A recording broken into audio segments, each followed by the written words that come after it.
Welcome to a film review by Two to Real. My name is Austin. I'm Richard. We're talking about Him. Came out 2025, September 19th, 2025. We just filmed our spoiler-free reviews you can check on the channel, but this is going to be a spoiler discussion on the movie. So spoiler warnings for here. If you want to see our quick thoughts, check those shorter videos.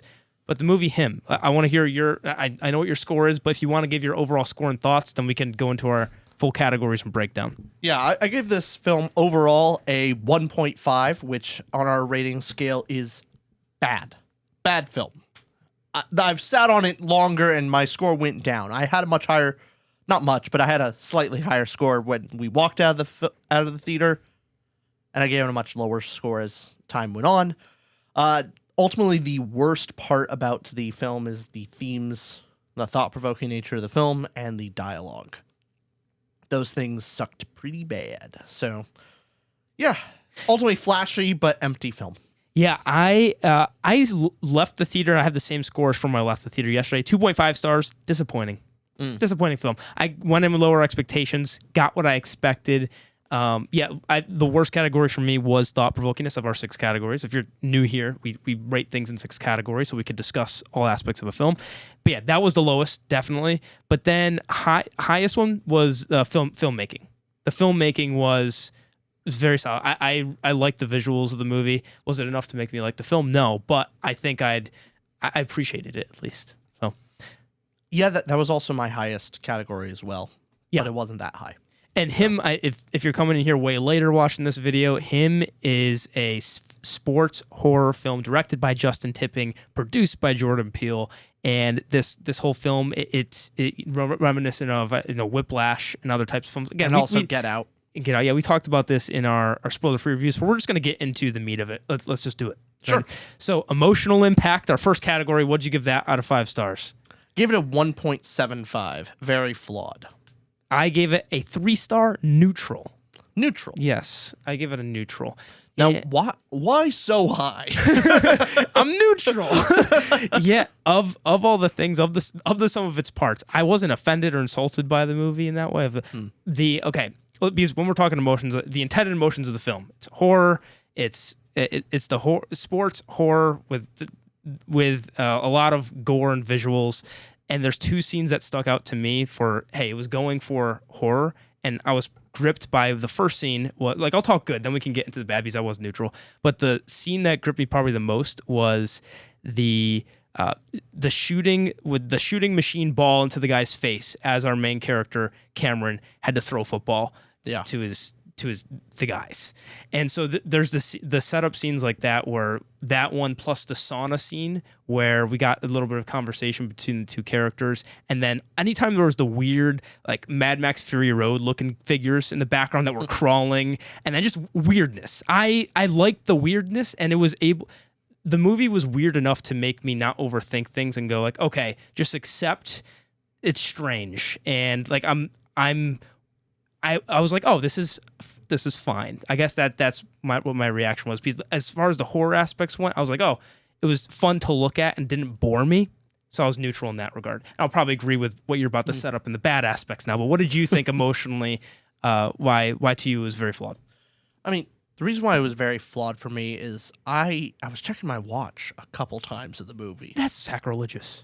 That's satanic. If this movie taught me one thing, you can't do that. I didn't open my phone. I have a literal watch. Yeah. It's not like I'm pulling out my phone to check the time and bother people. That's fair. But no, I was bored. I was bored through most of this film. The weird aspects for me took me out of the film to a greater degree, mainly because very, very quickly realized that the weirdness and these more evocative visuals led to nothing, and it felt very pointless. And so I was bored through most of the film. The horror scenes that are supposed to make you afraid ultimately really didn't. The whole aspect of these villain scenes, I didn't feel the intimidation from the villain. Then by the ending was kind of insulting. It felt even more like, oh, this was a waste of time. It was just a confirmation of, man, this wasn't just boring. It's kind of insulting. So not just because of the themes, but because of the just your emotion, but like the emotion aspect. I was I was scoffing at it, but I didn't have a good time. That's what that was in the theater. Yeah. If I heard, how dare they? Yeah. You know what I don't like about I didn't have COVID. I was scoffing, not coughing. Yes. What I really don't like about this review is our first review on the channel. We're going to have review new movies coming out, so subscribe down below. It's our first tutorial thing. I don't like that you're coming across as more the cinephile right now. I know. I'm the cinephile. You are the cinephile. I'm the glasses wearing. Like I'll wear the glasses next time because I just it creeps me out that you're like that I'm more pretentious than you. Yeah, I don't like it. Yeah, no, that's not how it goes. Film is where I get all pretend. Okay, but yeah, with I see what you mean. Is there because for the emotional impact, talking specific scenes, anything like any scene that stuck out to you as one of the highlights? Highlights of like what made it bad for you or what made it very flawed? Was there what? Oh, okay. Let's break down a scene of which one didn't do it for you. Basically, most of the odd visual scenes that went nowhere. That really kind of threw me off in the sense that let's talk one the Last Supper. Sure, that's probably a great one. And now that does bleed into thought-provoking nature, but with our main characters being put on this, basically Last Supper table, this religious iconography, what is it saying? And then realizing that it's just there because, Christianity plus horror bad, like, hey, look, this is messed up stuff and also Christian. Ooh, touchy subject. It's ultimately boring. Are you going to do anything about the Last Supper being a depiction of Jesus and his disciples along with Judas? Is there a Judas character in there? Wouldn't it have been nice for the, in many ways, like maybe a flip, the doctor character who actually is somewhat trying to help Cameron at the end, being in Judas's place on the table?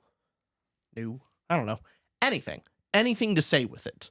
But that's more in the themes, right? It is, but I'm giving the iconography. That the fact that is shot and it is technically shot well but goes nowhere and says nothing annoys me greatly. And even for all the head trauma scenes of like all where everything goes black and white and weird colors and feels like it's kind of nothing.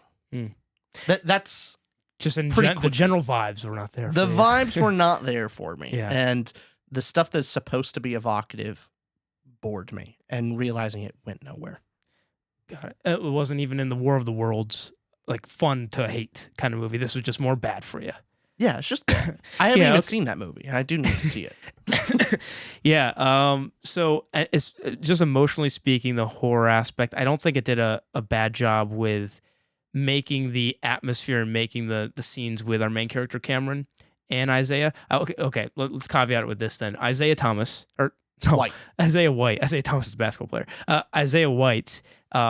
You kind of had this like almost as if he was trying to portray the Joker at times. Because, laughing on Hinge, go boop on the nose. I didn't touch your nose. I would never do that. But he kind of has this this personality that changes on you, where he's trying to emulate those other types of villains as well. So that even though that didn't always land, it was the 6-day/7 day structure that was thrown our way, where I wasn't in fear for our main character's life. It wasn't that this was that's why I'm not giving this any higher praise than 3 than being pretty neutral about it. But as far as just what the visuals and like the CT scene you're talking about, for example, every time there was the headbutting between players or something like that, I thought the film did at least a good job at making those scenes like, interesting choice to show like the brain and head trauma as you're bumping heads against one another like goats. See? And so as far as that goes, it was typical horror stuff. So it didn't insult or offend me that way. I think the film, the whole premise of it with Cameron being a little kid and hearing from his dad, no guts, no glory, and that being his drive. And now we can get in the characters later why that fell a little bit more flat. But idea of the movie was enough. I was invested enough in the concept of the movie of, okay, you have somebody who wants to be the greatest and they're going through this horror trip and just a lot of stuff's going to be thrown his way. Like if I just ignore all the themes, I'm like, they don't exist. That stuff's not there. What did I get? I got a lot of blood, gory needles. Like, oh, okay. And I was like not thrilled entertained, but it was like, all right, it did things, and it threw things out there, and that was fine. I guess so. The horror aspect to me didn't even shock or horrify me, so that's why it didn't even land on that aspect for me. Was there a best scene for you? Best scene would probably be your two scenes you picked. Was Those two, yeah. Cameron trying to prevent the other guy from getting blasted in the face with a football. Yeah. That and the sauna scene actually I think was better. It's the one moment of maybe a genuine connection dialogue between two characters. It felt less like they were archetypes or just they were actual people, which ultimately went nowhere. But the scene itself, I liked it well enough. So those are the only notable good-ish scenes. You had like when he was in the hallway turning and there's all the photography on him, for example. The movie constantly threw at you not so subtly, but it just threw at you as soon as he gets hit in the head with a goat, and that's what causes his head trauma. As soon as that scene happens, you just know what's real. You're what's trying not. to ask what's real and what's not, and I tend to like those artsy films that have you going like, hey, what's real, what's not? If everybody watched Black Swan or any other of those types of films of what's actually real, what's our character believing is real. So it's always that thing between, all right, is this as crazy? Is this like 100% what's happening, or is some of it in the character's head? What's exaggerated and what's not? So that kept me engaged enough of being like, all right. So that kind of aspect. But anything else before you want to go into thought-provokingness, the themes of the movie? Nah, just didn't land for me. All right, thought-provokingness. What did you give that out of 5 stars? 1.5. Bad. I give this 1.75. Very flawed. This Yeah. was my least favorite part about the film. What do you think this movie was actually going for its themes? What kind of thing was it trying to say? It touched on a lot. I think it tried to say a lot of things about CTE, masculinity, goat culture, like all that stuff. But also the seemed like the drive of the movie was at least the end scene, what we got from this, and that reveal about the NFL owners, the league owners, because this is not the Saints, but the Saviors is the NFL team the league team in this movie. It's getting at the player Cameron being exploited, basically groomed and exploited as the player to strive to be this goat and like this fixation with these cult-like fans and all this stuff, and ultimately as hard as they're going, as hard as they're trying, is about to sign the contract with the league owners and says no because he wants to be free from this exploitation of this system. It seems like that's the overall drive of the film, which at first I thought the direction was going to be more so like, hey, goat, what the greatness, is it worth it? Is it football, family, then God? Is that the order of things? Like, do you have to put football above all else? And what does that do to you? Is it going to be more of that kind of psychological film, which those other films we mentioned, like Whiplash or Challengers, that kind of stuff, that does go more into? This seems to kind of then try to tackle the societal issue of the exploitation of the player and that kind of stuff, which was very not subtle in the end, where if the line of dialogue wasn't there, where not the league owner, but his son, was it, that just says, like, we've been grooming you since the start, sign the dotted lines, and that whole scene, like the culmination of the themes is what was really more disappointing than anything else. Like the end thing that had to say where it didn't really put a cap on any of the other more interesting things that it could have said too. Like the imagery, the satanic and the religious symbolism that it touched on, and like the little conversations here and there. Yeah. Almost insultingly, they really should have removed most of the religious iconography. By the end, because they do nothing with it until basically the end of it's demon worshipping and demon powers, and it's like, all right, I guess that's why the Christian iconography is there.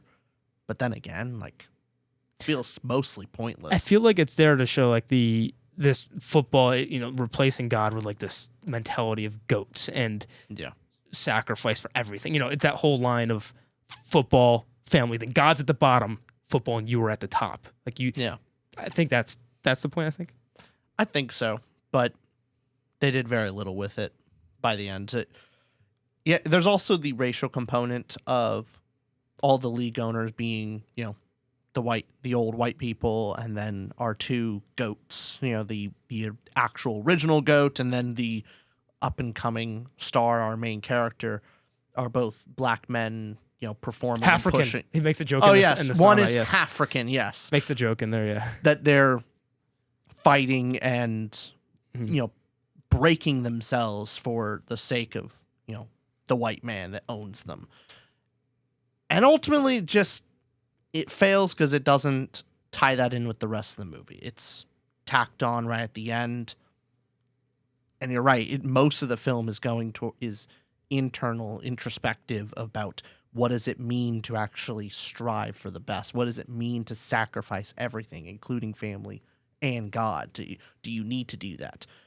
Even not Tyreek, but Isaiah White's, Marlon Wayne's character that basically tells Cameron, don't go down the same path as me. Find your own way to become the GOAT, which is maybe the more genuine moment of,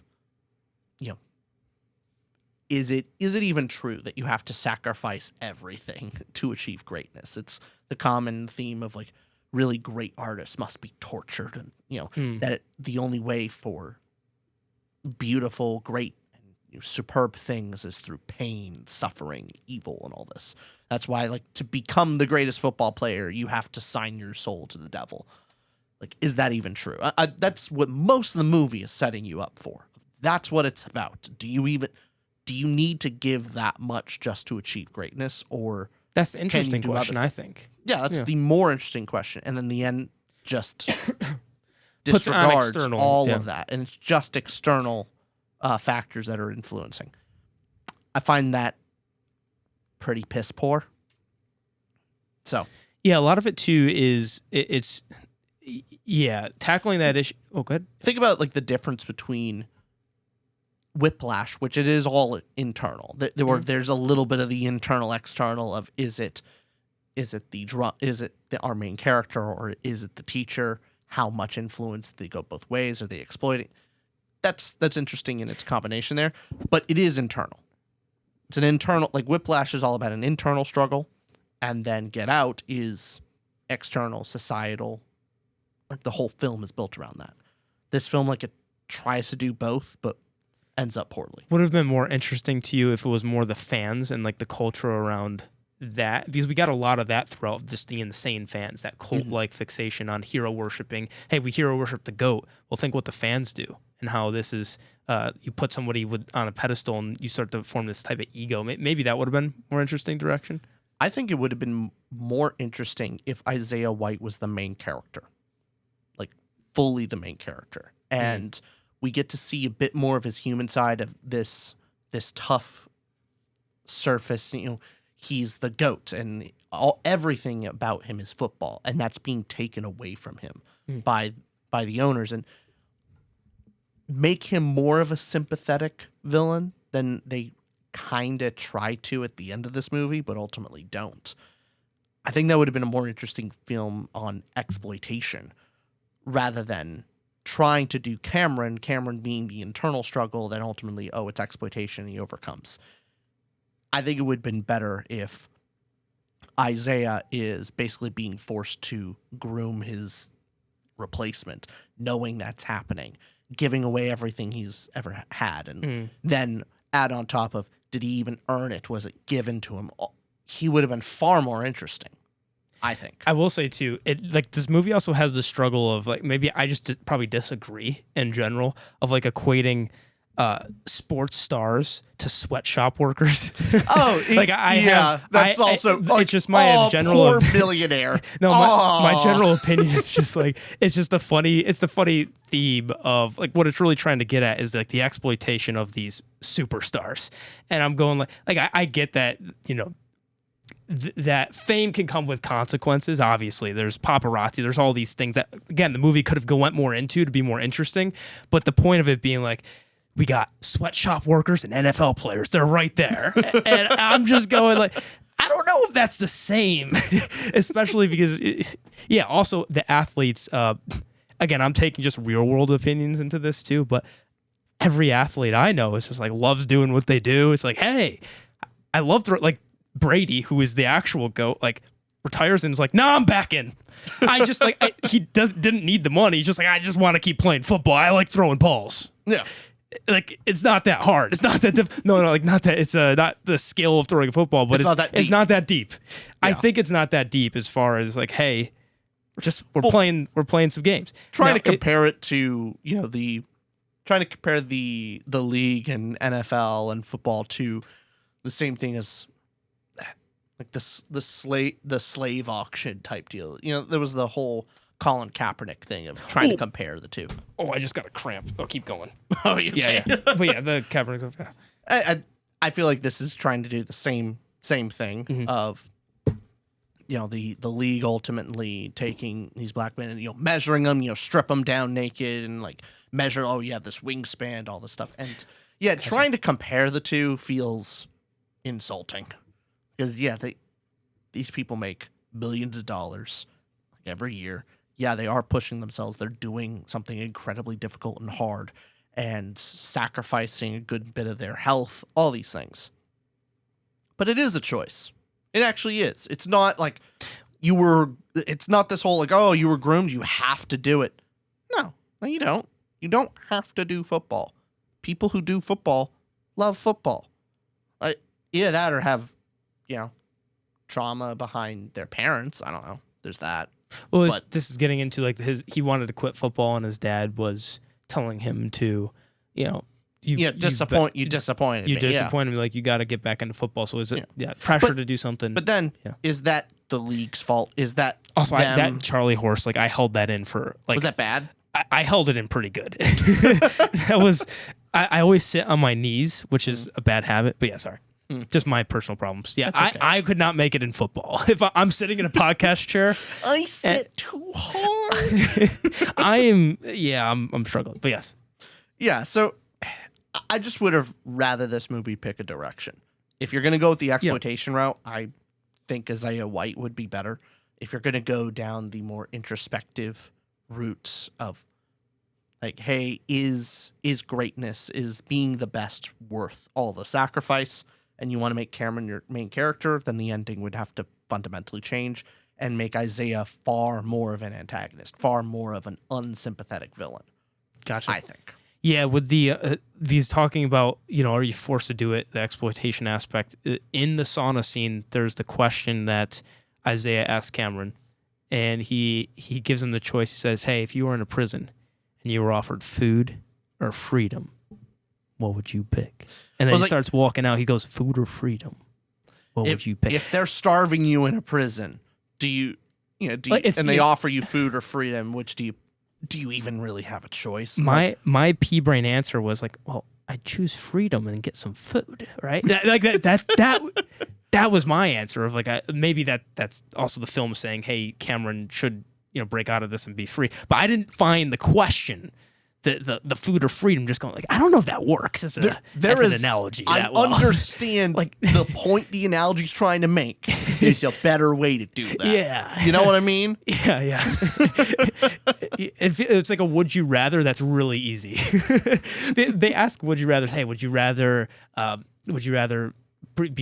never get tired, or would you rather never get injured? Something like that too, which we can get more into the dialogue stuff too. But yeah, overall, the themes kind of touched on a lot, and if it picked a direction, if it stuck to one main thing and went that way, that could have been more interesting. Now, although again, could be argued that the main point of the film was to look at this nepotism, the league owners, and that was carried through. I mean, even our main character Cameron says that he earned it, he was here on his own, but in reality, his dad made a sacrifice to get him in this position as well. So was he a nepo baby in a way?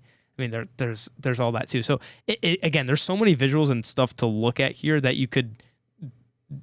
This film could be talked about like, hey, it does extrapolate this theme a lot, and look at this. It's more so the unsatisfactory answer of focusing on something than kind of dropping all the loose ends of like, you touched on a lot of things, but then where did it lead? And it led to this more contrived ending of the Tarantino in your face, like let's turn this up to a 10. The justified, like the justified noble savage type of ending of, you build up the oppressor being, evil piece of crap, manipulative, all this stuff, and then you get your final, Tarantino scene of, being able to slaughter your oppressors, and that's the cathartic feel.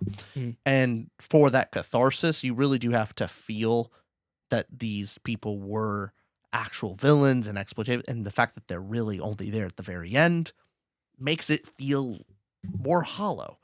If you're gonna go with that route, they needed to be far more of an integral part to the rest of the film. But again, that's the division of the themes it was trying to go for. Felt like most of the film was going for one theme, and then the ending was doing a different one. And toward the beginning, we get Isaiah saying to Cameron, you need to find your motivation internal, not external. Not your family. It needs to be in you. Yeah. And that kind of strive. So, there's, again, all this stuff, all these themes that we even touched on in this discussion are done well in other films. Yeah. This won't be the film I use as an example of how to accomplish what it tried to. And we can get further into that with characters. What'd you give characters out of 5 stars? Characters, one of my higher scores here, and give it a 2. Flawed. Okay. I gave it 2.25. Very really disappointed. Mm-hmm. Yeah. What do you think is the worst between our two main characters? Which is the worst one? Which is the better one? I see them as having both their own issues. Okay. That unique issues each. I don't think there's a worse. I think that they each could have had more to be desired for each of their characters themselves.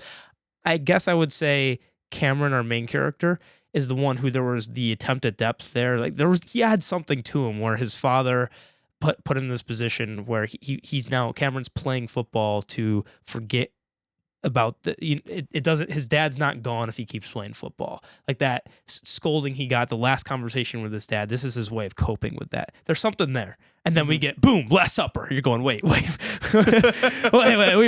having a moment, and now we're at the Last Supper. But that aspect to him was there. But I would have loved to see more conviction in his character when it came to God and family. Of if you're going to put football, family, God, I would have loved to see how faithful is he, not just in the beginning of the movie showing that he's talking to the reporter saying, "Hey, I'm taken for," and his girlfriend says, "Hey, make sure that's written down, make sure that's right there." Like he does say that at the beginning, but more, how convicted is he in his pure in being this good guy? I would have loved to see much more like his faith, his family, how important. So especially in the beginning, make that far more of an impactful part and make him resist a little bit more. Yeah, it just seemed like, hey, he kind of felt just went with the movie after that, of just was taken by the flow of the horror film and not really resisting or just doing a compelling thing throughout the plot after that. Yeah, especially for clearly the Christian iconography for him is pretty clear. Him, of course, going, putting God, family, then football with, he's wearing a cross whenever he goes out in the field. He, he has all these religious aspects. So he is supposed to be very Christian. And it seems like he kind of drops it. It's all imagery. It's just the iconography for him. And he just doesn't seem actually Christian of any, not even a pushback, especially early on, very early on, the moment where he's the least drawn in of when Isaiah White says, "No, actually, it's football, family, God." I would expect some degree of pushback from actual God-fearing Christian of something, but any kind of pushback against him of no, I put God above all others because that's, where all of my strength comes from. That's where something, give me something Christian-like. But he just goes oh yeah. Well, in the same aspect when he cheats on his girlfriend, or at least it's implied. It's implied. We or don't he know. does. He at least dances. He does something. He at least teases it. Mhm. at least allows him to be in that situation. He He put himself in this situation. he lets them take off. He accepts this. I don't know how much. Like, I guess it's implied though when he wakes up the next morning near the bed, but. You would expect also, like, where's the little bit of pushback? Like, anything to just go, like, a struggle. You see an internal struggle or something that... Or some significant resistance. degree of regret rather than fear. Because they end that scene with him waking up and, with Isaiah, like, looking at him and kind of being threatening of, like, did you sleep with my wife, basically. And so you take a moment that he could have been regretful and contemplating and just change that with fear. Yeah, scared of like, oh, did I sleep with his wife versus, am I gonna die? I cheated on my girlfriend. That should be the first thought. Exactly. He goes and calls his family. You see him call them in the room because his phone's taken away at the beginning of the movie. He calls them, says hello. So there's that moment from like, he's checking in on his family. So the movie's trying to go like, hey, look, he cares about family, but it doesn't do it in the moments that matter. Yeah. It's just like, look, he makes a phone call. And ultimately, it's supposed to be more of a thrilling scene because, hey, he's told he's not allowed to call home. Well, this is now he is. Is he going to get caught? He kind of is, but it doesn't matter. I don't know why particularly that scene is even there. There's no actual consequences of him calling his family. It doesn't do anything. I don't know about you. The end of the movie, I expected us to see the family again or something. It felt like the movie ended abruptly before something else was going to happen, or that to be tied into something toward the end. Either that or the conversation with his family go a little differently. In some way, maybe his family are starting to go like, hey, what's wrong? What's going on? Yeah. Any kind of pushback or like where his family can see how he's changing or him snapping at his family, something in that. But it seemed just very innocuous. Just, oh, happy birthday, Mom. It's like, I'm doing all right. I think I'm feeling a little off. I don't know. Like, I think these goats have been like fucking me up. Like, I'm not doing great, Mom. There's sheep everywhere. Yeah, I think to give again, this is why more emotionally I was pretty neutral on it too.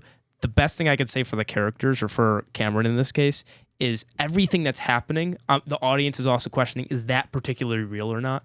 So the scene, my favorite scene of the film, where it's the footballs getting thrown into the face of one of the players who's doing it because he loves Isaiah so much, he's willing to sacrifice, do anything for the goat. That scene, and we see Cameron reacting, going, "Whoa, what's going on? Like, what are we doing right now? Is this really happening?" Now, is that there's two ways to take that scene. One, it happens literally, and like tooth broken, completely shattered.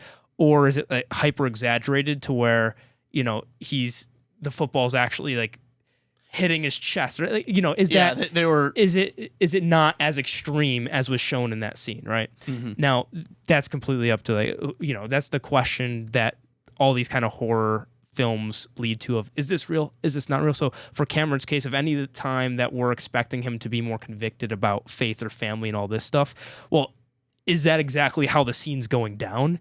So I guess Cameron being more of a neutral character of just like letting the world happen to him, I was able to at least accept that and go, okay, I think just because things are so weird, maybe some of the character actions are excusable. Because this going for a thought-provoking character journey of faith and all of that. Again, we talked about themes and how it touched on that stuff, but that's where I guess I was excusing it more of, okay, I'm disappointed with it, but I didn't think there was like, it was bad. I guess that's where my take is. But what about you? I feel similarly about Cameron, where his biggest problem is how neutral he feels. There's not a lot to him. An attempt at depth, but ultimately pretty hollow. Where Marlon Wayans, I believe. Yeah, what about Isaiah White? Isaiah White is at least more expressive. He has basically I told him, hey, be the Joker. Basically, he laughs at horrific things and he switches back from like intimidating to like, ha ha ha, boop. Like unhinged, yeah. He's the unhinged type. But again, he straddles the fence. Is he supposed to be sympathetic? Is he supposed to be more intimidating?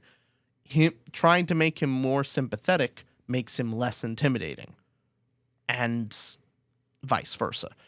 So, yeah, his character did not land for me. I was never once scared from him. So, yeah. What'd you think about his character?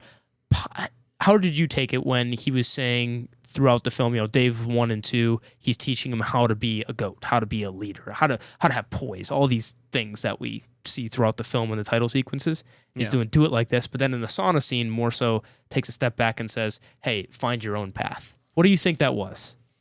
I mean, it's either the movie being kind of inconsistent, or it's the character being volatile, and maybe that was his genuine moment where he's doing the things that he's supposed to do, which is, drive him like he's been driven. And then in the sauna scene, he has his own regrets. Like, there could be something more there. I wish they went more into that, especially with the ending we get. But I would hope that the director put that in where, that sauna scene, the reason why I liked it was thinking, oh, there is something more to Isaiah White. Like, he is maybe regretful to some degree. Like, there's supposed to be a little bit of a sadness of, like, football is all he has. And knowing that, he is basically juiced up. He was given a lot for it. He's not free. He's been given all this power. He's been given the greatness, and he is now being forced to let it go. You're supposed to feel some sympathy for him. And then that sauna scene's like, hey, maybe he's a little bit nicer underneath. Maybe there's something, his regret will allow him to not let Cameron see the same fate. What did you think of his recurring scene of, hey, I got to go watch some tape? Yeah, that's supposed to be the callback constantly of like, oh, I just got to watch some tape. And the tape he's watching, we see when he goes into the final. The fans looking up at him. I don't know. Is that supposed to be significant? Like, okay, he likes being on high. He gets off on that ego, yeah. Yeah, but that's it. I don't know. That with how much it's called back to, it seems very insignificant and not much of an aha moment when he actually is shown. He was already unhinged enough to expect that that was one of the possibilities, right? Also, it's pretty tame. Like, him, like, the fact that it's called like 4 or 5 times, like, oh no, you go on, I'm gonna go watch the tapes. I don't know. I would expect that to be more significant than just him laying in a lounge chair, looking up, seeing the fans looking up at him. Yeah, kind of boring. Yeah, the dynamic between the two of them, the disappointment comes from there could have been so many more interesting ways to go about it. Is the possibilities were endless for a horror sports film with the mentor character of Cameron. Could have went into Isaiah's whole training boot camp with maybe a lot more like admiration of, does he hero worship Isaiah in a certain way? This is the guy he's been watching since he was a kid. I mean, he kind of comes in and like smooths things over real quick and seems like not daunted by the man himself. And so I don't know, it could have went the aspect of him wanting to this validation, like extremely just want to.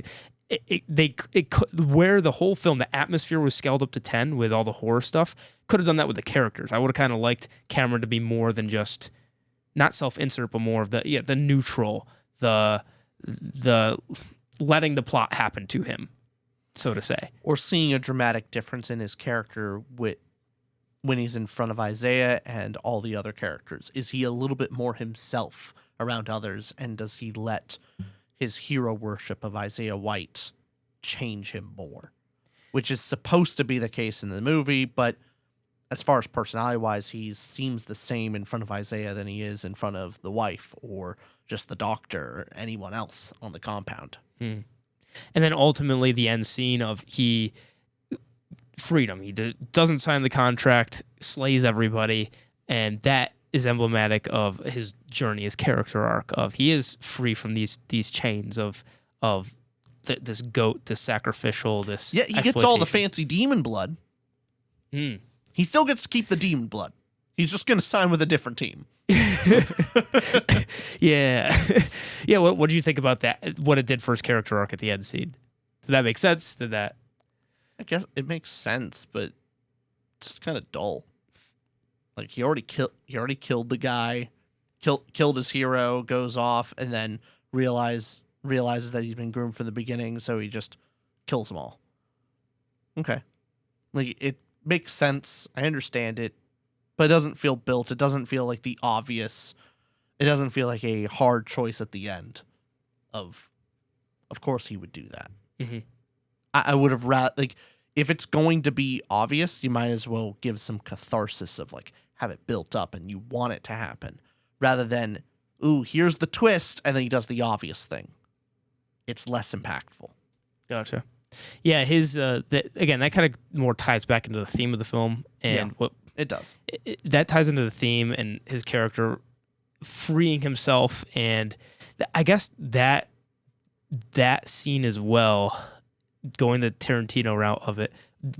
A lot of people are complaining more about just that end scene being so not satisfying. Do you want to start talking about that when we go into plot next? Yeah. Because okay, what'd you give plot out of 5 stars? 1.75, very flawed. I gave it a 2.5, disappointing. Okay. Yeah. Yeah, the ending scene really brings down a lot for me. I probably would have Okay. been a lot higher without that. Gotcha. As far as pacing goes, as much as I was pretty bored, I don't think the pacing was terrible. But then again, I think the movie was just so jumpy, back and forth, a lot of cuts back. And so, like, you know, it didn't sit long enough for you to get bored, I guess, even though I was bored several times. Pick your mind. Choose. I know. Were you bored or not bored? It captured my attention It- most of the time, but I was going in the same way a car wreck does. yes. Okay.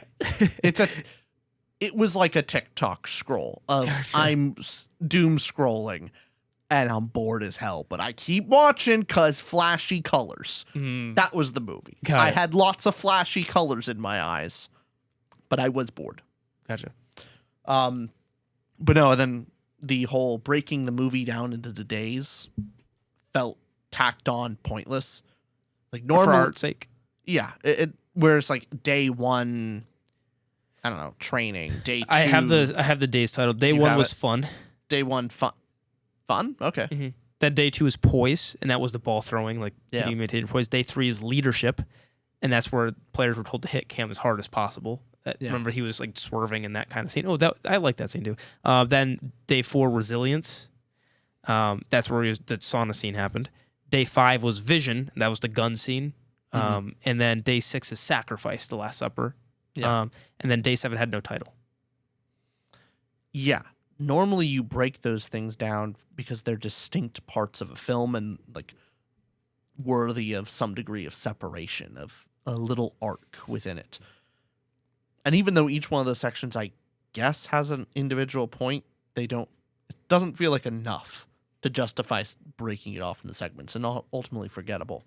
Compare it to something like Dunkirk, which has 3 distinct breaks where it does have almost like title sequence and time where it's supposed to be breaking down. You're normally, it's either a countdown or a count up. You know it's going to be in 7 days, and so day 1, day 2, day 3. This felt, again, tacked on, so kind of pointless. But yeah, most of the very flawed aspect is definitely the ending scene. Very unsatisfying. Yeah, what'd you feel about the ending? How what that did for the plot?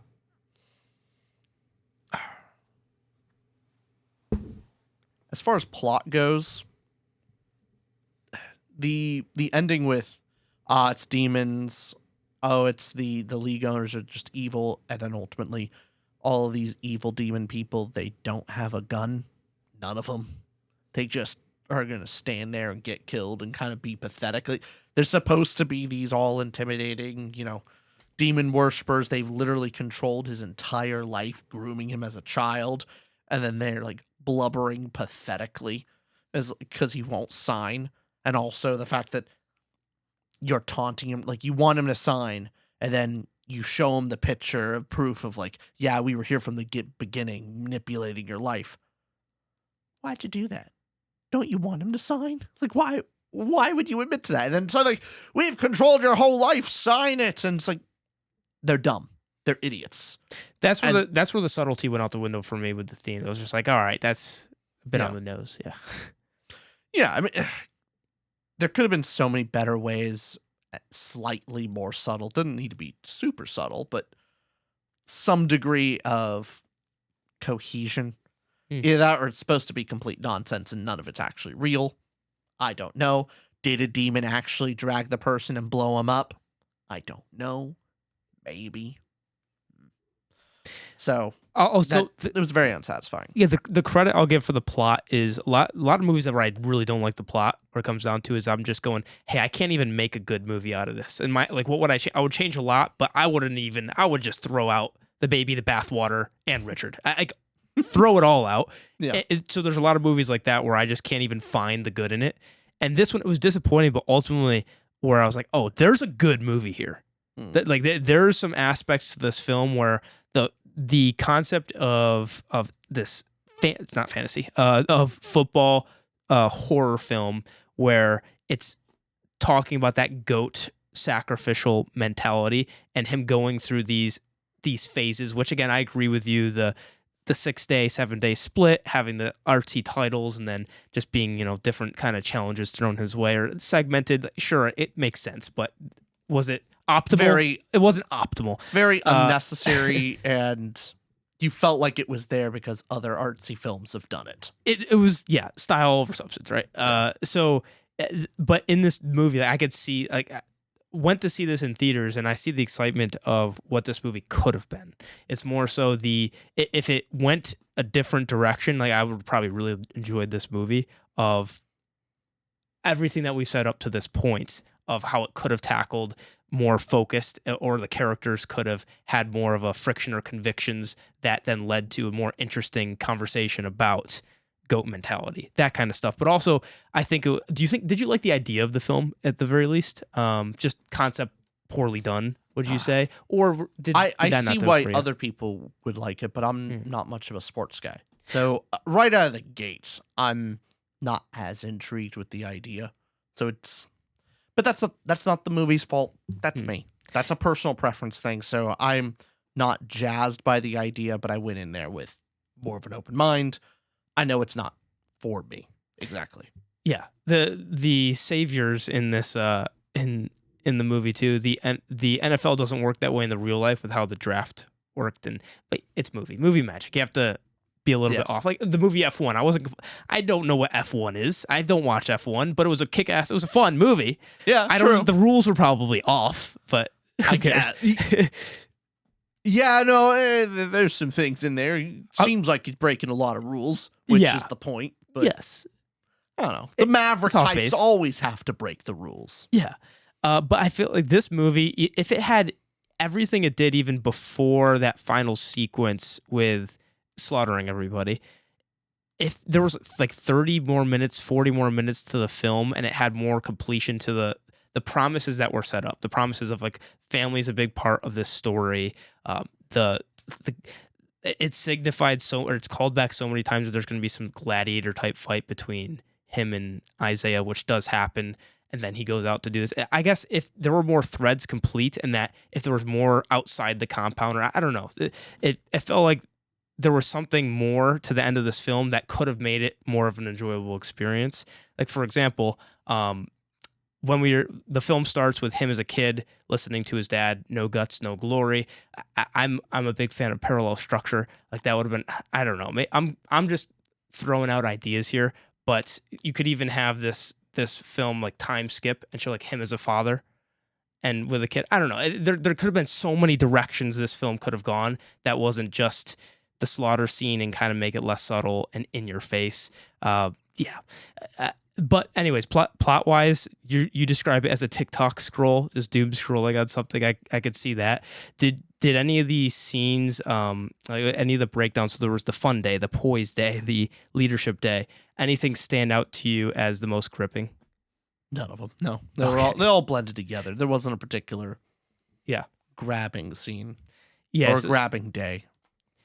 I like so in any movies like Karate Kid where the mentor is teaching the mentee, the student, how to do things. Something that would also be neat in a movie like this is for all that training, all the things that happen throughout the movie to check off gun that so that at the end of the movie it's called back to. So for example, we were talking about that. I was saying one of the scene early on with him getting the football tossed out of his blind spot and it's like, you know, you gotta catch it. Whole thing like you're gonna. Isaiah tells Cameron, like, "Hey, you're not gonna have to worry about your blind spot anymore." If the ending fight scene had someone with a gun or anything that was pointing in his blind spot, and like he somehow dodged the bullet. Again, it's a wacky movie. It should takes a football, throws it at the gun, throws it at the gun. Just, like, make it more campy. Make it like go into the campiness. Go into it like, hey, look, he learned the thing. His blind spot is like, I don't know. That would have been nice. Some bit of Chekhov's gun, and it would have also added like they had a gun, and with his demon powers, he can dodge a gun. Because why not? Why couldn't he dodge bullets? There's demons here. Demon magic. He can dodge bullets. What's the biggest thing you would change about the film? That. That part? Give some of the old white people a gun and have him dodge the bullets and then tie it back to him, you know, basically being able to dodge things in his blind spot or something. Gotcha. I would do like, okay, he learned the thing. I remember that from the other part of the movie. Remember? See, remember that? He did the thing, and then it's called back to here. Yay. That's a really good Kermit. So, yeah. Anything else on plot? Yeah, very flawed. Filmmaking time. You ready? Yep. What'd you give it out of 5 stars? 2. 2 out of 5. I think it's flawed. Flawed filmmaking, but interesting. Not bad. I gave it a 3.75. A really good. This was my highest rating by far. Yeah, I thought it was really good. A lot of it is style over substance, and I felt was. But it had style. I guess, but empty style, and I almost find that worse. Well, empty's more on like the story, you know, the filmmaking itself. I thought was really well done. Yeah, but for what purpose? And when you're throwing a bunch of iconography at the screen, just shotgunned approach. I mean, as far as the cinematography goes, that is, I think, poor. And how fast and quick the editing is, to me, was more distracting than actually interesting. Save those scenes for when it matters rather than every single scene. If you're going to go weird, if you're going to go like extreme, that should be saved for an impactful moment rather than thrown at every single second of the film. To give it another example from like Sinners, I think. I'm not giving any spoilers away. Awesome movie. Yeah. Awesome movie. Its weirdest, most balls to the wall scene is its most important scene. It is like basically the point of the movie is also when the cinematography, they throw everything out of like, this is the weirdest thing you're supposed to pay the most attention to. If like this movie, every single scene, every single frame, like is going weird and balls to the wall, you don't know what to actually pay attention to. And when you make that on insignificant moments, you can't pay attention to the actual significant moments. I think that's poor cinematography. But it's not like you didn't like the shots or anything, or like you just didn't like that didn't pull you into the scene emotionally. Yeah, and because there was so much of it. I blame the style of the film. Got it. Okay, yeah, I separate that a bit of like the substance part outside of just like the like how the lighting was done, the music, the edit, like a lot of the scenes that stuck out to me. One of the ones I really liked. I liked some of the decisions with we talked about earlier of the fighting between the football players and showing the brain trauma and hitting back and forth. So it wasn't just like a boring, hey, bump on bump football player fighting football player, but it got to the blood not the nano level, but the your neuron, Your CT scan. your CT scan level. And in the same way, we had a lot of those scenes with the blood transfusions where the body would, then pop out. So a lot of those visuals were really good. Even like the last upper scene, I didn't like thematically. What a shot! I'm going. That's a cool shot. The lighting was very cool to see in that, and it was just kind of like eye candy for a lot of the film. So substance wise, I'm with you on disappointed by the film, but style wise, I really liked the cinematography, the shots, the direction in general was a good time. Okay, to me the reason why I've given it lower is like I think it actually is flawed. The flawed aspect of it is distracting. The cinematography distracts from the actual point of the film. And I find that negative. That's a flaw. That's a flaw to the cinematographer. That's a flaw to the director of should have reined it in a little bit. Should have actually maybe kept a little the non-important scenes, make them a bit more normal, and then the more impactful scenes keep with the style. But in this case, I thought it was distracting. Actually, the thing I liked the most was probably the atmosphere or that distracting nature of the film. I again talking about how I liked how is this real or is this fake? There was so much of it that allowed me to forget about some of the flaws while watching the film of like, hey, is this even real? That whole kind of thing of so much is being thrown out there that I'm just as confused as the character is in that kind of style. That horror aspect that you see in these kind of films is I do like the wackiness of it at the very least. So yeah, really good with that. Is there like I've heard it described as a long music video, or with how it was put together. Would you describe it that way? And it has very music video or movie trailer editing. I can see that criticism. Okay, and that's just again the quick cuts and flashy colors. Hey, but quick cuts can be good though. Of like like Edgar Wright. But he does it with a different style, obviously. Yes. Yeah. Wait, did I say that's the correct director, right? Edgar, right? Does Baby Driver? Yeah. Am I saying the right guy? I believe so. Let me just make sure I'm not saying the wrong guy. Yeah, Edgar Wright. But yeah, with this one, is there anything to say on music, lighting, any of that kind of stuff or was it just your overall thoughts is that it's the distracting nature of how much it flared? Those are my overall thoughts. You're all right with, hey, are the scenes washed out? No. Correct color composition. Scenes were not confusing, even though it was pretty quick. I guess that to some credit, have to give it there. Music is not to my taste, but certainly wasn't bad. Just my style of music didn't interest me that much, but that's not a fault to the movie. That's just my own musical taste. So, yeah, ultimately flawed, distracting.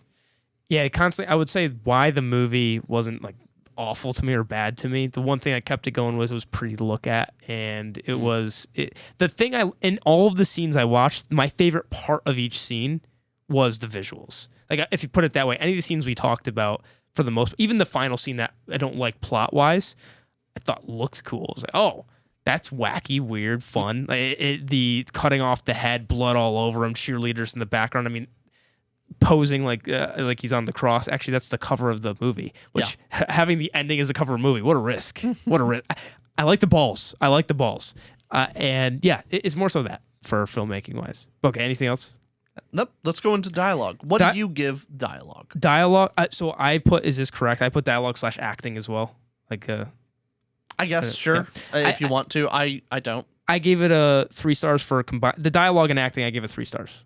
Okay, I was just thinking dialogue on its own. We'll talk about this afterwards. See how we want to actually rate these things together. It's our first film review, so little tweaks. Yeah. Little tweaks here and there. I gave it 1.5 bad. I think dialogue's actually, and again, dialogue on its own, I think it was bad. Got it. Roll my eyes at most of it. Again, style over substance, and I don't even think it had much style. It didn't have any really banger lines. Can we watch a movie that I hate next, like really hate, so that I can like take the reign of being the cinephile? You should, yeah. This is ridiculous. So which roll your the dialogue being eye rolling is there something that stands out to you, a particular scene? Yeah, the end of the sauna scene got me to roll my eyes. Of the whole, if you're starving in a prison, do you it's and they offer you food or freedom, do you even have a choice? Like, ugh. I don't know. It's just didn't. And then especially the very final scene of the one character, the son of the owner, basically, hey, audience, if you're too stupid to know, we groomed him when he was a child. That's what the photo means. The photo with the owner and his father. See? We hit you on the head to isolate you. It's like, oh, really? That's what I didn't get. To be that. fair, it's only fair they hit the audience on the head if they hit him on the head. That's true. I mean, it's symbolic in that way. It's symbolic. Actually, I could defend this movie even though I don't like it. I could, if we ever have a flip movie opinion thing, I could say this is the greatest of all time. This is the GOAT film. In the very beginning of the film, our main character's hit on the head. Yeah. And therefore, the audience is hit over the head. Constantly. Constantly. If you leave the movie with CTE, that's cinema. Yeah, you were hit on the head several times by this movie. There's something there, actually. Yeah. Now, what was the artist intending is the question.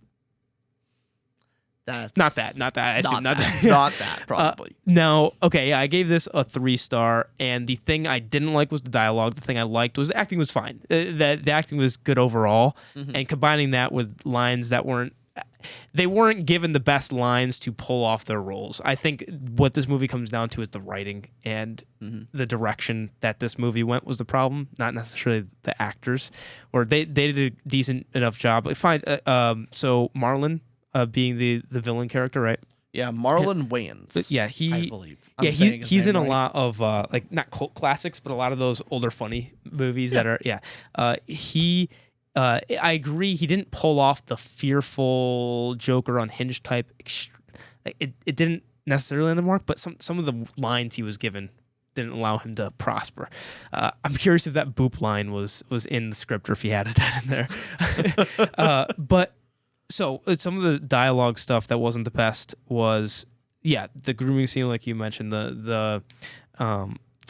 Okay, one common thing that happened with the dialogue in this movie that wasn't eye rolling, it was just like, oh, okay. Every time the doctor, the medical guy, or anybody else in the movie would say something impactful or drop a line, they would do it as they're walking away, like it's a Michael Bay explosion, because he would say something like, hey, it's either get yourself killed or get killed. What you gonna do about it? And then walk out. Hey, it's either like, what you gonna do? Would you rather be injured or get busy living or get busy dying? And walk out. Kind of have scenes like that with the dialogue. But overall, it was finely acted, and I didn't eye roll during the dialogue as much as you did because you were scoffing, obviously. Yes. Throughout the film. Yeah. Maybe the NFL, the players too didn't necessarily like, wasn't he called like Timothy Chalamet at one point? At the beginning of the film, they're like, "You're him, Timothy Chalamet." I didn't like. Okay, again with the dialogue in this film, because the movie's kind of campy and horror filled. The dialogue to me wasn't bad or insulting. The dialogue was like, sometimes I had fun with the corniness. So the dialogue was so campy. It was so into that realm of existence that I was like, oh. The rest of the film was bad, and so the dialogue matched. No, campy. You know, like a campy film where it's bad. Yeah. That's what you mean. I understand. I'm picking up what you're putting down. But you're saying one thing and you really mean the other. Yes. I understand. Like The Substance. You haven't seen The Substance yet, right? No. But Substance is like another campy film where it's intentionally or purposefully the lines are exaggerated in your face. Now this one has that in scenes where I had fun with some of the lines, but overall it was the ultimate problem with the fun thing with those campy lines that are done exaggerating for effect is you can tell that it is exaggerated for effect, and it's the point. Yeah. In this film, you constantly feel like the writer, the director, or whatever is trying to make an impactful line, and like, ooh, yet you're supposed to take it seriously, and it just comes across as cringe and eye rolling. Like that's the problem, is you take it the opposite way. Well, there's a scene there too where maybe I accepted it more because, again, 3 stars. I'm neutral on this, but the scene with the medical examiner when they're talking on a bench. Remember that scene? And he walks away. Like I'm forgetting the exact line of dialogue, but this happened a couple times throughout the film where they're talking, having a serious conversation. Then a cameraman asks him the question, like, "Oh, really?" And he goes, like, "Oh, no." It kind of makes a little joke. Do you remember that aside he made? Yeah, like what was the? Oh, I can't even see my kids with this job. And Cameron says, like, "Oh, really? wow, how many kids do you have?" He's like, "Oh, I don't have kids." Well, I don't have any I was just kids. kind of making a point about like, as soon as a line like that happens, I'm going, okay, they're being intentionally putting some levity in there, not supposed to take it that seriously. So there was the lines like that made me go like, okay, I'm just here to have fun with kind of the atmosphere is the point of the film, and the lines of dialogue are more, hey, some were like more cringy, some were fun, some weren't. It was kind of a toss up overall. I agree. The dialogue was, if it was just purely dialogue, I would be lower than the 3, but the acting puts it up to 3 or so. Fair enough. But yeah, overall, this film, I gave it 2.5 disappointing. You gave it a 1.5 bad. 1.5 bad. If you want to know how we do our scores, I should have said this earlier. We have a description down below of exactly how our rating system works. Yep. But how do you feel about our first film review? Wish we got to review a better film for our first review. Or maybe War of the Worlds, so like an even worse film. That would have been nice. I would have loved it for our first film to be either awful or floored. Now, and we just got bad. At a bad, do you think that we'll watch a worse film this year? This might be your lowest of the year. It's very low. It could be. We have some good movies upcoming. Yeah. I think next week's movie is going to be much better than this. Want to give a little teaser? What's our next movie?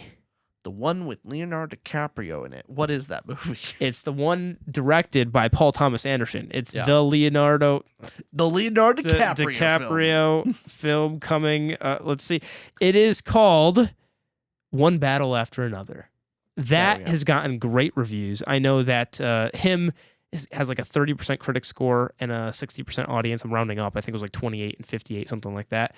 So him is generally not received super well.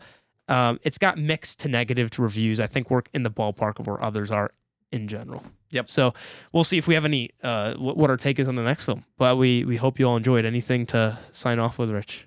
If you want more of these, go down, subscribe, let us know what you think down in the comments below, and we'll catch you on the next one. Bye all. Bye, everyone.